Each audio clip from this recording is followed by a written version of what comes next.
Alright जी, आगे बढ़ते हैं और कुछ करंट अफेयर्स की वजह से किस तरह से चीज़ें जो हैं अफेक्ट करती हैं नेशंस को या मुख्तलिफ शोबाए ज़िंदगी को या मुख्तलिफ एज लिमिट के लोगों को, ये बता देते हैं आपको। आसान अल्फाज में अगर आपको बताऊं कि इस्लामाबाद समेत पंजाब के तालीमी इदारे जिनको बंद किया गया था ऑयल शॉर्टेज की वजह से, या फिर ये कह लीजिए कि ऑयल की कीमतें बहुत ज़्यादा बढ़ने की वजह से, आज से वो तालीमी इदारे खुल चुके हैं। हफ्ते में 5 दिन तालीमी सरगर्मियाँ होंगी। कराची, हैदराबाद समेत सिंध में भी तालीमी इदारे आज से खुल चुके हैं और ऑस्टेरिटी मेजर्स के तहत सरकारी गाड़ियों को के कम से कम इस्तेमाल का फैसला भी किया गया है। तफरीही दौरों पर मुकम्मल पाबंदी आयद कर दी गई है और मुख्तलिफ महकमों के इजाफी बजट पर भी पाबंदी लगा दी गई है। कराची, लाहौर, इस्लामाबाद समेत मुल्क भर की यूनिवर्सिटीज़ में आज से मामूल की क्लासेस जो हैं वो शुरू हो चुकी हैं और HEC का किफ़ायत शआरी इक़दामात पर भी अमल दरामद यकीनी बनाने का हुक्म सामने आया है। यानी कि उनकी तरफ से भी कोशिश की जाएगी कि जितने भी उनके रिप्रेजेंटेटिव्स हैं या जितने भी आला ओहदेदारान हैं वो कोशिश करें कि कम से कम गाड़ियों का इस्तेमाल करें ताकि ऑयल की बचत की जा सके, क्योंकि ऑयल हो चुका है बहुत ज़्यादा महंगा और एक्सपेक्टेड ये है कि मज़ीद इसके अंदर हो सकती है ज़्यादा महंगी हो सकती है इसके अंदर। आगे बढ़ते हैं और आगे बढ़कर हम ज़रा बात करते हैं तलहा से।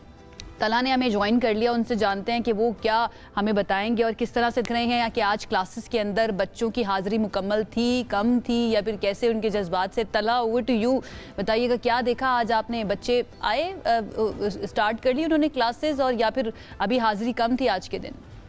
पेट्रोल शॉर्टेज की वजह से, ईरान इसराइल जंग की वजह से छुट्टियां दी गई थी कि कहीं पर पेट्रोल शॉर्टेज जो है उसका वो ज़्यादा ना हो और उसकी वजह से जो है वो ये छुट्टियां दी गई थी। ताहम अब जो है वो दोबारा से स्कूल्स आज से खुल चुके हैं। पहले स्पेकुलेशंस थी कि शायद छुट्टियां एक्सटेंड हो जाएं, लेकिन वज़ीर तालीम पंजाब राना सिकंदर हयात ने भी ये ऐलान किया कि 1 अप्रैल से ही स्कूल जो है वो खुलेंगे और आज उनके ऐलान के मुताबिक पंजाब भर के तमाम तर तालीमी इदारे खुल चुके हैं। उस्ताज़ा को यही जो है वो शिकवा है हुकूमत से कि ऑनलाइन क्लासेस के अंदर उस तरह से बच्चों को पढ़ाया नहीं जा सकता, उस तरह से तदरीस का अमल जारी नहीं रखा जा सकता। लिहाजा किसी भी सूरत के अंदर स्कूल्स की बंदिश जो है उसको नहीं होना चाहिए और स्कूल जो है वो खुले रहने चाहिए। ताहम आज से जो है वो स्कूल दोबारा खुल चुके हैं, बच्चों का तदरीसी अमल दोबारा शुरू हो चुका है, बच्चे अपनी क्लासेस के अंदर हैं। आज हैरत अंगेज तौर के ऊपर हाजिरी भी जो है वो 95% से ज़्यादा देखने में आई है, क्योंकि पहले नॉर्मली देखा यह जाता है कि जब भी छुट्टियों के बाद स्कूल खुलते हैं तो पहले 1-2 दिन हाजिरी कुछ कम रहती है। ताहम आज 95% हाजिरी इस बात का सबूत है कि बच्चे भी जो है वो घरों के अंदर तंग आ चुके थे और दोबारा अपनी क्लासेस को लौटना चाहते थे। आई मस्ट से तलहा, आपकी सुबह का आगाज़ बड़ा अच्छा हुआ होगा, नन्हे मुन्ने बच्चों के साथ आपने क्लासरूम में बैठ कर किया, आपको अपने स्कूल डेज याद आ गए होंगे।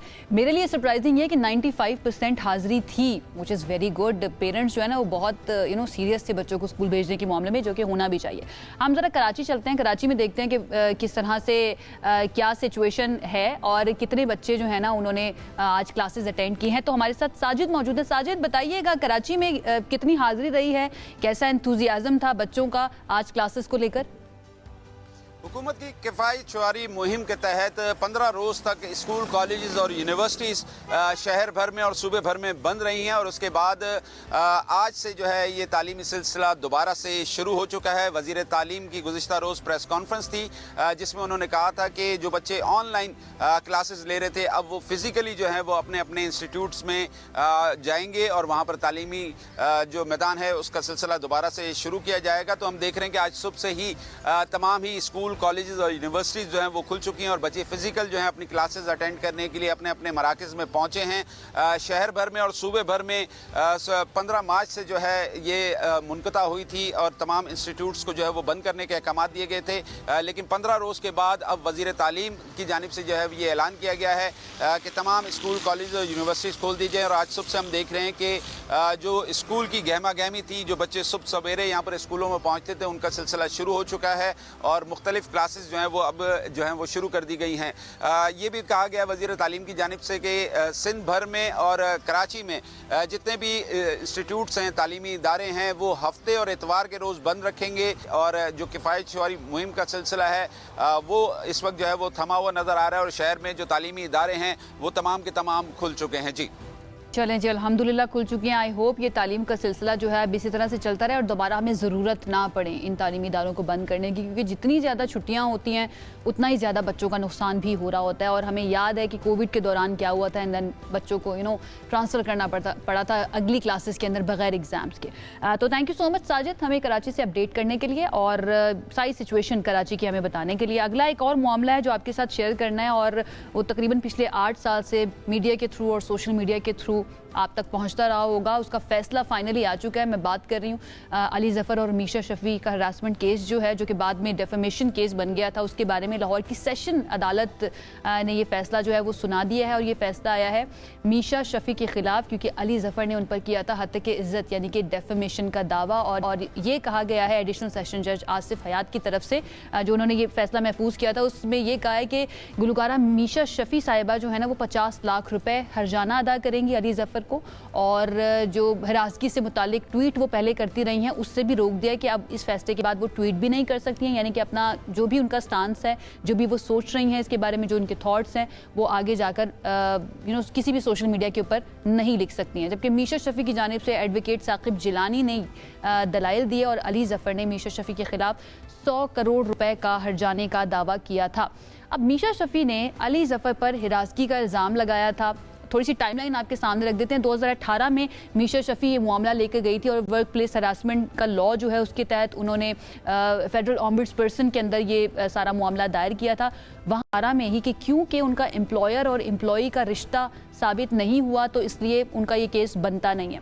उन्होंने इस फैसले को लाहौर हाई कोर्ट के अंदर मीशा शफ़ी ने चैलेंज किया, and then Ali Zafar defamation case file करते हैं 2018 के अंदर ही मीशा शफ़ी के ऊपर कि उनके पास कोई सबूत मौजूद नहीं है, कोई गवाह मौजूद नहीं है, वो साबित नहीं कर पाई हैं कि वाकई में अली ज़फ़र ने उनके ऊपर हरासमेंट की थी या उनको किसी तरीके से तंग किया था।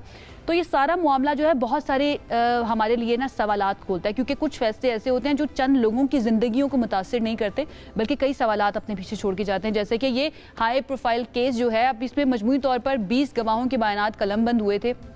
सवाल अब ये क्या छोड़ के गया है कि भाई हमें जो हरासमेंट लॉज हैं उनको एक मरतबा फिर से रिवाइज़ करने की ज़रूरत है, या और इसके साथ साथ सबूत और बयानात और गवाह उनकी अहमियत कितनी ज़्यादा बढ़ जाती है। एंड देन अगर आपके पास गवाह मौजूद नहीं है, आपके पास सिर्फ एक एक्सपीरियंस मौजूद है जिसको आप जाकर बता सकते हैं किसी अदालत के अंदर, तो फिर उसके ऊपर लॉ को क्या वाकई में तब्दील होना चाहिए या नहीं होना चाहिए। बहुत सारे सवालात ये केस छोड़कर गया है। कोशिश करेंगे आने वाले शोज़ के अंदर इसके ऊपर मज़ीद थोड़ी सी खुलकर भी बात की जाए, और हमारे साथ कोई मौजूद भी हो जो इस पर मज़ीद अपनी एक्सपर्ट ओपिनियन दे सके, अपनी एक्सपर्ट राय दे सके।